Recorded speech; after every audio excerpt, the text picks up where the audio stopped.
Runners, what are you doing? You're out there running all the time. You're in pain. Your knees hurt, your back hurt, your hips hurt, your foot hurts. What is happening? What are you not doing that is causing you to feel this way? Well, I'll tell you what, it's not the running. My name is Dr. Dan. I'm a physical therapist. I'm a certified athletic trainer. I work with runners of all ages, get out of pain, stay out of pain, and perform their best. One of the most common things that a lot of my runners deal with are just chronic aches and pains.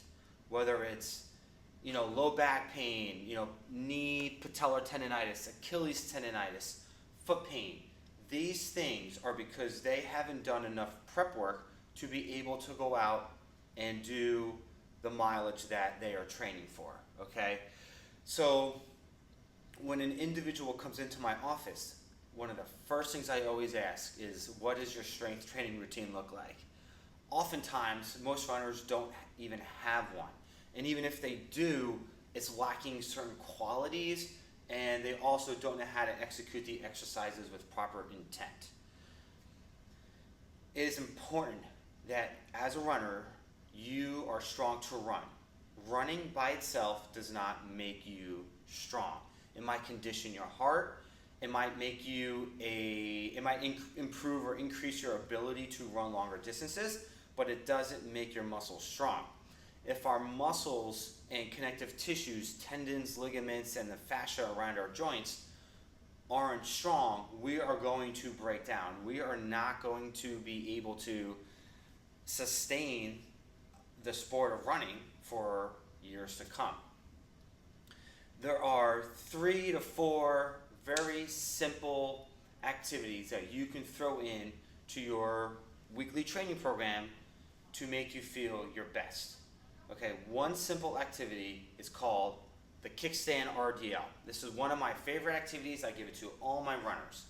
The goal of this activity is to work on lengthening the glute tissue and improving activity in the hamstrings and the calves. It's an activity that mimics what happens when we are in a running gait position, okay? So the first thing you want to do is whatever leg you're working on is going to go in front, and the opposite leg is going to go right behind.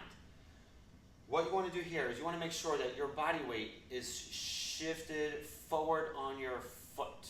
Okay, you want to feel like you are pressing your toes into the ground. And when you do that, you are going to feel activity in your calf and maybe a little bit back in here. The second thing you're going to do is you are going to bend over and hinge at your waist. You want to make sure that when you're hinging at your waist, that your tush is going back behind you. Okay, when you do that, you should feel a little bit of tension in the hamstrings and the glutes. You're going to hold this position, okay, for about 30 seconds. And what you're going to do is you're going to press that foot down into the ground and hold, and hold. This leg is doing absolutely nothing. I'm holding here. I'm getting nice and tall in my neck, shoulders, butt goes back, and hold this position. Hold that for 20 to 30 seconds. As you get more proficient, you take a dumbbell and start performing a RDL. The other thing to think about is when you do an RDL is that it's a hip exercise. It is not a knee exercise. What you want to do here is when you come back up from this hinge position, you want your knee to stay soft and bent. A lot of times people will extend that knee and then bring their hip forward. You want to make sure that knee stays in this position. Hips go forward, hips go forward, hips go forward, and then my knee can move a little bit. You're going to feel a ton of activity in that glute and hamstring. Activity number 2, quads. How do we strengthen our quads to protect our patellar tendon, kneecap, even hip flexor a little bit? One of my favorite activities for that is a split squat. What you're going to do here is similar position. You're going to get one leg forward, one leg back. Okay, try not to fall over. You are going to lower yourself down into a squat, and come back up. I'll show you that from this view here. Okay, 1 foot out, 1 foot back. You're going to lower yourself straight down and straight up. A couple things we see that are errors with these exercises are, 1, what happens in the pelvis, and 2, what is going on in the knee.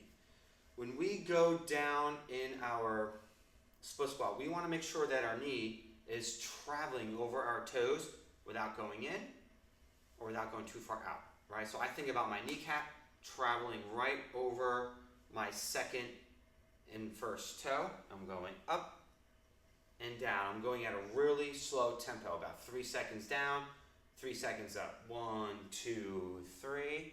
1, 2, 3. I'm also thinking about my foot, okay? I'm equally putting pressure through the middle, front, and back of my foot. As I go down, I'm keeping that pressure heavy. I'm feeling tension and lengthening in front of my quad. And on my way up, same thing, equal pressure through the foot. What that looks like from the side is pelvis is tucked underneath you, right? As I hinge, I don't want to, as I squat, I don't want to bend over. I want to stay nice and tall. I'm going to keep my hips under me. So slight tuck of the pelvis. I'm going to go down, down, down, and then up, up, up, keeping my torso vertical. Those 2 exercises alone take my patience a very, very, very long way. The third activity that you can do is a single leg heel raise. Let me go grab my box here. Okay, and you can use a bench, a stool, anything that you can get your leg up here. Okay? You're going to put one leg up on here, and all you're going to do here is lift your heel up and down. Let me fix the camera view here. There we go. Okay? Up and down. Up and down. If you do this right, you're going to feel that calf smoke. Okay, these are really, really hard to do. All right, you want to make sure too, that you're going straight up, that you're also not going forward. Okay, I'm going straight up towards the ceiling. Ideally, you want to be able to do like 25 to 30 of these. You can set a metronome to 30 beats per minute, and you go, each beep, you go up, and the next beep you go down. So beep, beep, beep, and you're going to move your heel to that beat. Now, as soon as you lose the ability to not go as high, technically you're not able to do the exact amount of reps. But over time, as you build strength, you're going to realize, wow, I can keep my heel higher and I can go further reps. So try to target 25 to 30 of those.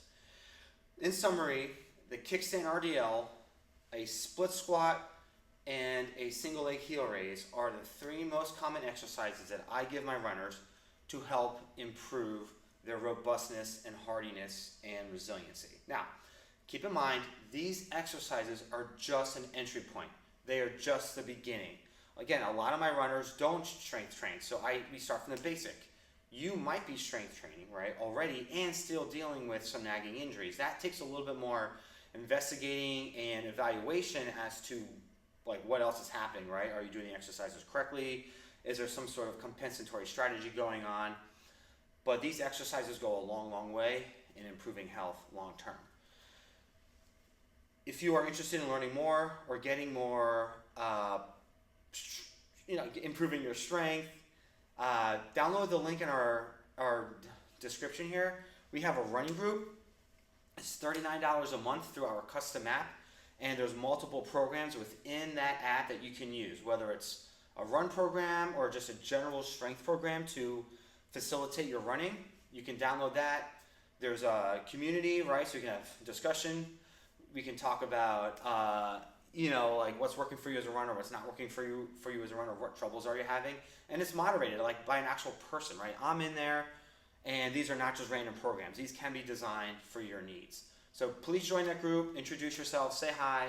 Hope to see you in there. Take care.